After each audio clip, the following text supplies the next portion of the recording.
संत जनाबाई नसत्या तर आम्हाला नामदेव महाराज कळाले नसते. तुकोबा रायानंतर निळोबा राय जर झाले नसते तर आम्हाला तुकाराम महाराज कळाले नसते. मग हे संतांनी संतांचं वर्णन केले.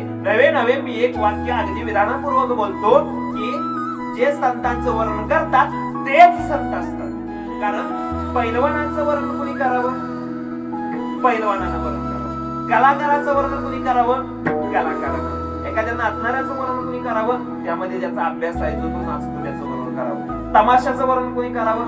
तमाशगिरानंच करावं. तसं एखाद्या गोष्टीचं वर्णन करत असताना त्याचा ज्या गोष्टीमध्ये जास्त अभ्यास आहे किंवा जास्त त्याच्यामध्ये ज्ञान आहे त्याच व्यक्तीनं त्याचं वर्णन करावं. तसं संतांचं वर्णन तुम्ही आम्ही करू शकतो का? नाही करू शकतो. कारण तेवढी वाणी आपली पुण्यवान नाही. मग संतांचं वर्णन जे करतात तेच संत असतात. नवे ज्यांना संतांचं वर्णन करता येतं तेच संत.